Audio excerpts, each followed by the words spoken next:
Je vous propose dès à présent de pouvoir passer la parole aux professionnels de santé et c'est évidemment très important d'avoir la parole en effet notamment du professeur Gagnadou, donc pneumologue à la fois sur la situation évidemment médicale, les conduites à tenir et c'est quelque chose qui est évidemment important.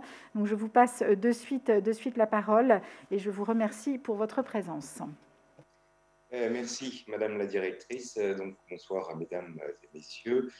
Alors moi, je vais vous parler plus spécifiquement du problème des apnées du sommeil, dont on a compris qu'en termes de fréquence, c'était le sujet le plus important de la situation qu'on vit aujourd'hui. Et puis, je pense que mes collègues, les professeurs Gonzalez et Dr Stack, pourront compléter peut-être pour parler plus du problème de l'insuffisance respiratoire et de la ventilation.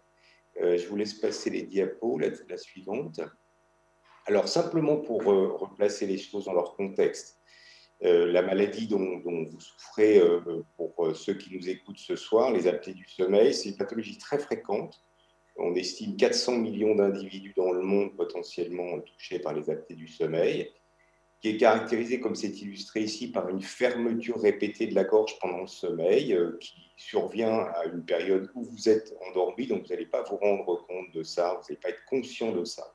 Néanmoins, ça va avoir des conséquences immédiates tout à fait délétères pour la santé. Baisse du taux d'oxygène répétée dans le sang, c'est comme une sorte d'asphyxie pendant le sommeil. Fragmentation du sommeil, alors pourquoi? Parce que le seul moyen que vous avez inconsciemment, encore une fois, de réouvrir vos voies aériennes et reprendre votre respiration, c'est d'alléger le sommeil, ce qui va appauvrir le sommeil en sommeil non profond et fragmenter le sommeil. Et puis, ceci va générer une sorte de stress à une période où vos organes sont théoriquement au repos, avec des élévations de la pression artérielle, des élévations de la fréquence cardiaque qui ont été parfaitement bien étudiées. Diapo suivante. Alors, on a fait le diagnostic de cette maladie chez vous devant des symptômes dont vous vous êtes plaint auprès de votre médecin, de votre pneumologue, des ronflements, des phénomènes d'étouffement nocturne, parfois ce qu'on appelle de la nicturie, qui peut être très invalidant, donc d'uriner plusieurs fois la nuit, et puis surtout un handicap dans la journée avec de la fatigue, de la somnolence, un sommeil perçu comme non récupérateur, des troubles de la vigilance. Et puis on a confirmé cette maladie par un enregistrement au cours du sommeil qui a permis de mettre en évidence un nombre important, anormalement élevé d'apnées au cours de votre sommeil. Diapo suivante. Alors, on a beaucoup étudié au cours de ces 20 ou 30 dernières années les conséquences à long terme des apnées du sommeil. Elles sont réelles.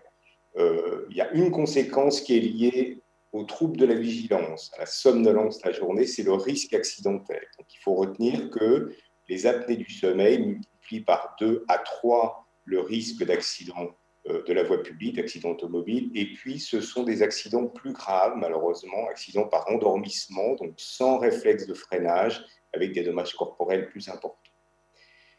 Ensuite, on a très étudié les conséquences cardiovasculaires des apnées du sommeil. Si vous avez des apnées du sommeil non traitées pendant de nombreuses années, vous avez plus de risques de développer de l'hypertension artérielle, et en plus, c'est une hypertension artérielle qui est souvent résistante aux médicaments, qui va nécessiter plusieurs traitements pour la contrôler. Vous avez plus de risques de faire des troubles du rythme cardiaque, notamment ce qu'on appelle de la fibrillation auriculaire. Et puis, vous avez plus de risques, et ça, c'est extrêmement important en termes de santé publique, de faire un accident cardiovasculaire.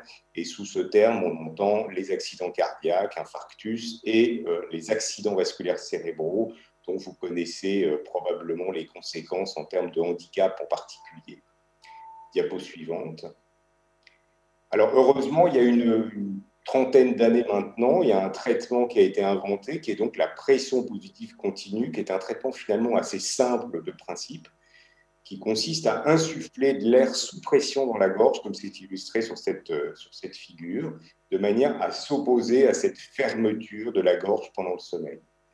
On a découvert ce traitement et puis ensuite on en a étudié dans des cohortes, même dans des études comparatives pendant ces dernières dizaines, vingtaines ou trentaines d'années. On en a montré le bénéfice et on a montré que si vous utilisez ce traitement régulièrement, chaque nuit, vous avez un sommeil de meilleure qualité, vous avez une meilleure vitalité dans la journée, votre pression artérielle va baisser, vous avez moins de risques d'accident de voiture, et vous réduisez le risque de présenter des événements cardiovasculaires dont j'ai parlé.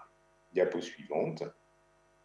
Alors évidemment, si vous arrêtez le traitement, eh bien, le bénéfice de ce traitement va disparaître, et on a étudié aussi de façon assez précise les conséquences de l'arrêt d'un traitement.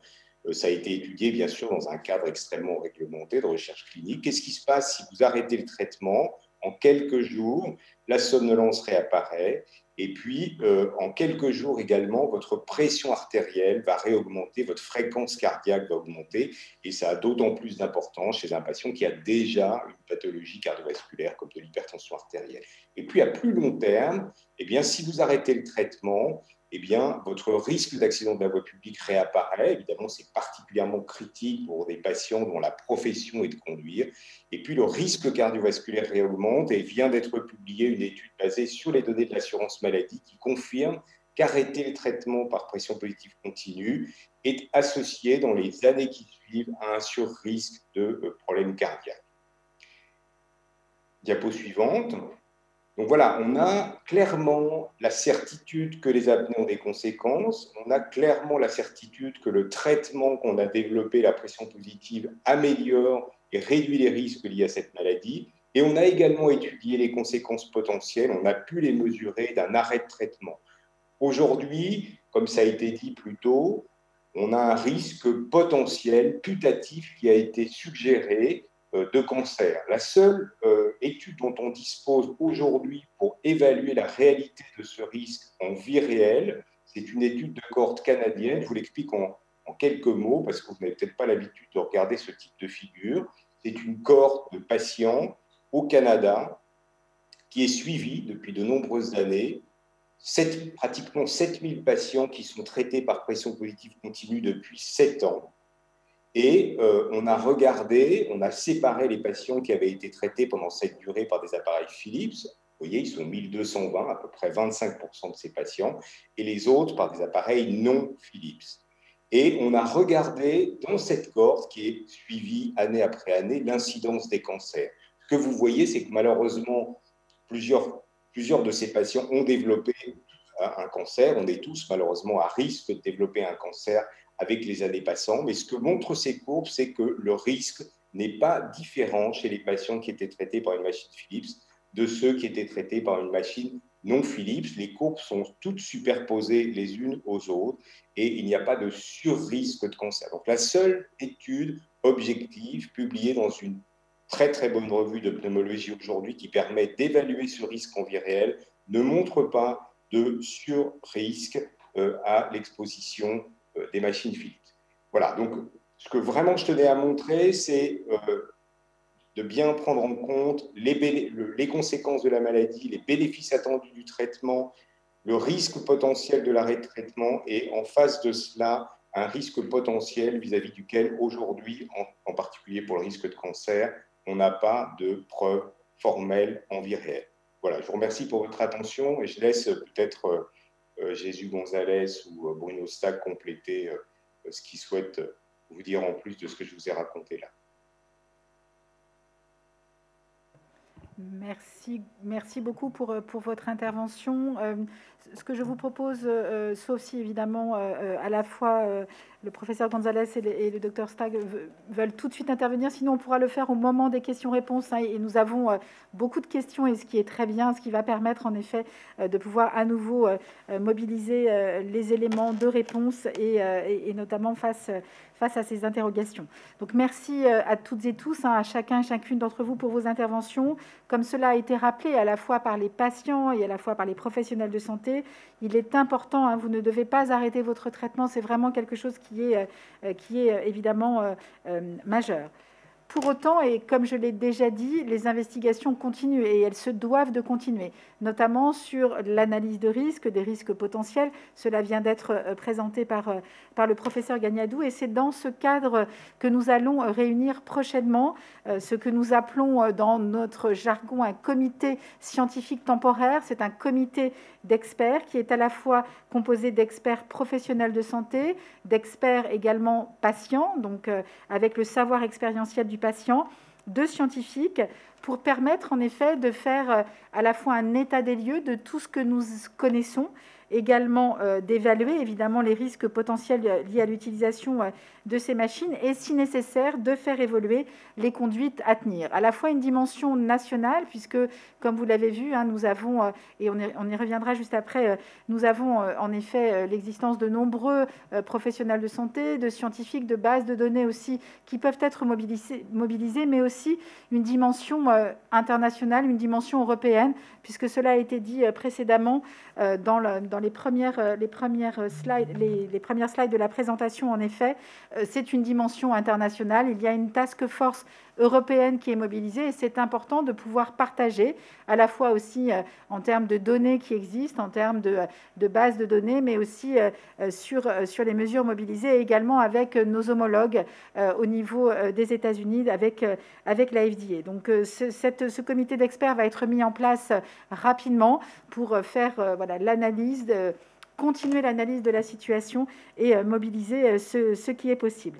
Concernant en effet l'étude, et cela a été rappelé, le souhait a été porté notamment par l'ensemble des représentants des patients et notamment par France Asso Santé, évidemment, et nous l'avons dit dès la prise notamment de notre décision de police sanitaire, nous évaluons la possibilité évidemment de faire cette étude épidémiologique indépendante. C'est extrêmement important, notamment à partir des données en effet du système national des données de santé, donc ce que l'on appelle les données de l'assurance maladie, également aussi les données qui sont collectées par les prestataires de santé à domicile. Et donc l'objectif est, au travers aussi de ce comité scientifique temporaire, est de voir ce qui est possible de mobiliser, ce que nous avons déjà, ce que nous pouvons en effet mobiliser, analyser, évaluer pour pouvoir mettre en place en effet cette étude indépendante.